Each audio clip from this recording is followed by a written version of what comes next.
क्या ममता पूरा करेगी जिन्ना का अधूरा सपना? क्या बंगाल की रक्षा के लिए एक बार फिर से लौटेगा गोपाल पाठा? नमस्कार दोस्तों, आप देख रहे हैं दी कर्मा और मैं सनी राठी। दोस्तों, मैं घूम रहा था आज, सोचा घूमते घूमते एक वीडियो बना ली जाए। मैं यहाँ पर मौजूद हूँ। मेरे फ़ोन में कुछ खबरें आई मुर्शिदाबाद की, किस तरह से मुर्शिदाबाद के हिंदुओं को पलायन करना पड़ रहा है। ममता बनर्जी के राज में आखिरकार ऐसा क्यों हो रहा है? सोचता हूँ कि ममता बनर्जी और जिन्ना में कोई कनेक्शन है क्या? ऐसा एक बार पहले भी हो चुका है। ऐसा कब से हो रहा है? ऐसा क्यों हिंदुओं के साथ बंगाल में होता है? इस सवाल का जवाब आपको आज इस वीडियो में देखने को मिलेगा, जहाँ पर हिंदू महिलाओं के साथ रेप किया गया हो, हिंदुओं को जबरदस्ती बीफ खिलाने की कोशिश की गई हो, इस्लाम के नाम पर हिंदुओं का धर्मांतरण किया गया हो।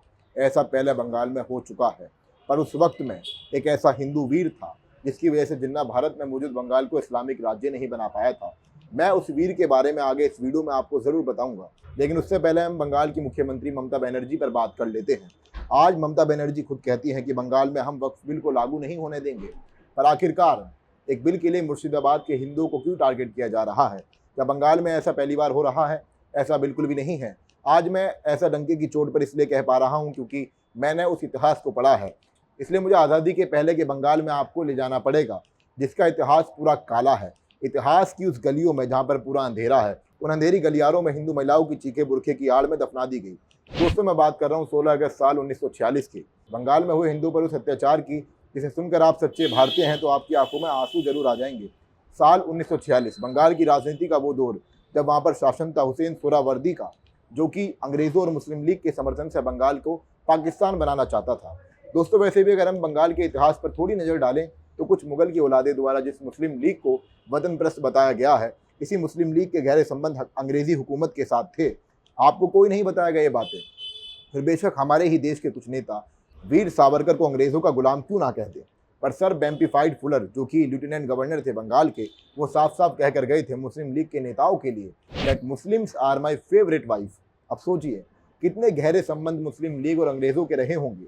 इन्हीं संबंधों का नतीजा है कि साल 1935 से लेकर साल 1947 तक बंगाल में हर बार मुस्लिम लीग पाकिस्तान बनाने के हर षड्यंत्र को मजबूती से आगे बढ़ाती थी। मतलब तुष्टीकरण कुछ ऐसा था कि साल 1941 में हुए बंगाल के लेजिस्लेटिव चुनावों में भी 250 सीटों में से 119 सीटें मुसलमानों की, 80 हिंदुओं की और 30 मुस्लिम लीग के खास अंग्रेज़ों को मिल जाती है। दोस्तों, बस यहाँ से ही सॉफ्ट ब्रेन वॉशिंग की शुरुआत होती है। मुस्लिम बहुमूल्य जिलों में जिन्ना और हुसैन सोहरावर्दी हिंदुओं को बंगाल से भगाने का गेम स्टार्ट करते हैं। वो हर बड़ी पोस्ट पर मुसलमान को बैठाते हैं, धीरे धीरे एजेंडा चलाते हैं कि मुसलमानों की गरीबी का कारण केवल हिंदू हैं। इसमें सबसे बेवकूफ़ी वाली बात तो ये थी कि मुस्लिम लीग कहती थी कि सब इंडस्ट्री और मशीनरी पर हिंदुओं का कब्जा है। दोस्तों, यह सुनकर हंसी तो बहुत आती है, मुझे भी आ रही है, क्योंकि मुझे हंसी आने के पीछे का कारण यह है कि बंगाल में जूट की खेती करने वाले मुस्लिम किसानों के लिए द ग्रेट फेमाइन के दौरान मुस्लिम लीग ने कुछ नहीं किया था, बल्कि उनको और ब्रेन वॉश किया। वो प्रोपोगेंडा फैलाते थे कि हिंदू खुलेआम अपने त्यौहार मनाते हैं। आज भी आप इस प्रोपोगेंडा का असर बंगाल में देख सकते हैं, क्योंकि जब भी कोई हिंदू का त्यौहार बंगाल में आता है, विशेष समुदाय की भीड़ उत्पात ज़रूर मचाती है। इसके साथ मुस्लिम लीग कहती थी कि पाकिस्तान के बनने से ही हमारी समस्याओं का हल निकलेगा और दूसरा रास्ता है ही नहीं। अब आप भी खुद अनुमान लगा सकते हैं कि इतने बड़े लेवल का गेम अगर मुस्लिम लीग खेल रही थी तो कोई मकसद तो ज़रूर रहा होगा।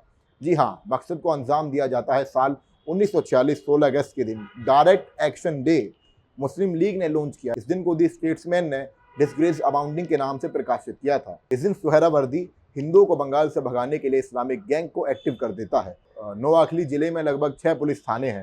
ये नोआखली जिला आज की तारीख में वर्तमान बांग्लादेश में मौजूद है। इस जिले में मुस्लिम जनसंख्या हिंदुओं के मुकाबले काफ़ी ज़्यादा पहले भी थी और आज भी है। बस फिर क्या था, बढ़ चढ़कर हिंदुओं को इस्लाम कबूल करने के लिए मजबूर किया जाता है।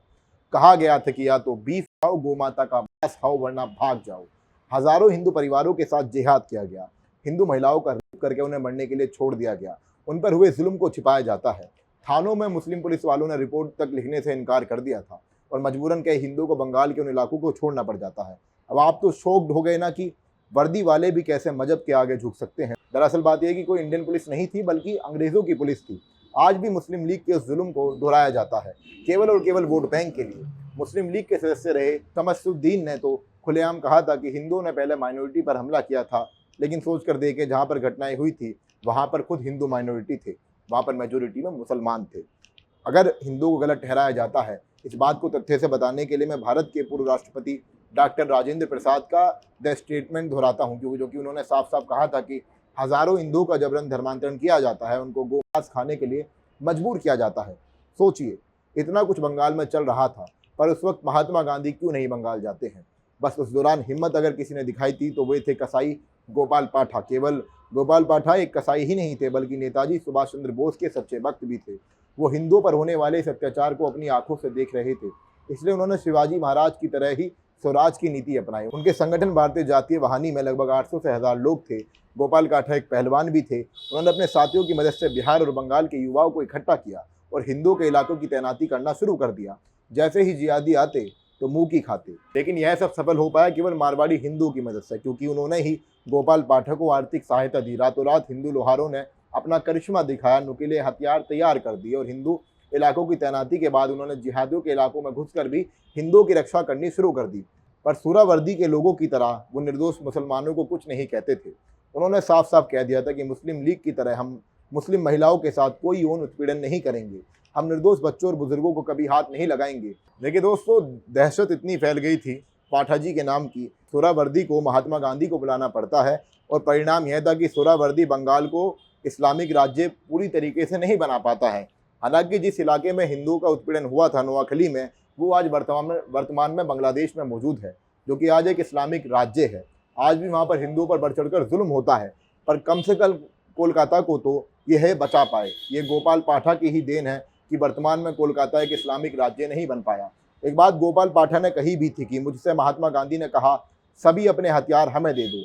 मैंने साफ इनकार कर दिया, क्योंकि इन हथियारों के दम पर ही हम अपनी बहन बेटियों की हिफाजत कर पाए हैं। ऐसे बुजदिल की तरह मैं अपने हथियार नहीं छोड़ूंगा। उनका मानना यह भी था कि आखिरकार महात्मा गांधी तब कहाँ थे जब उन हिंदू महिलाओं के साथ रेप हुआ, हिंदुओं को पलायन करने के लिए मजबूर किया गया, और आज वो कहते हैं कि हम लोग हथियार डाल दें। मैं सोचता हूँ आज अगर गोपाल पाठा की ही देन है कि बंगाल इस्लामिक राज्य पूर्ण रूप से नहीं बन पाया। आज पश्चिम बंगाल भारत का हिस्सा है, लेकिन वो हिस्सा आज की तारीख में वर्तमान में बांग्लादेश में ही मौजूद है, जहाँ पर हिंदुओं पर अत्याचार हुआ था।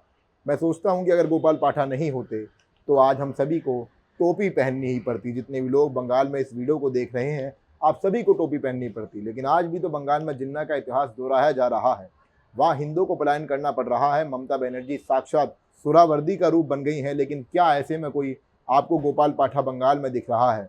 अगर आपको लगता है कि ऐसा कोई है तो हमें उस महान व्यक्ति का नाम कमेंट में ज़रूर लिख दें। मैं तो ये सोचता हूँ कि वाकई में हम गोपाल पाठा जैसे महान योद्धाओं को भूल गए हैं। क्यों हमें इतिहास में उनके बारे में नहीं पढ़ाया गया? क्यों कांग्रेस ने यह काला सच हमेशा हम लोगों से छिपाया था? अंत में केवल मेरा आपसे निवेदन है कि बड़ा वक्त लगता है हमारी टीम को ऐसे रिसर्च करने में, ऐसे वीडियो आपके सामने लाने में, और आप सभी के समर्थन से ही हम सनातन धर्म और राष्ट्रवाद पर अपनी कलम हमेशा चलाते रहेंगे। इसलिए वीडियो को ज़रूर शेयर करें और हमारे चैनल को ज़रूर सब्सक्राइब करें। धन्यवाद।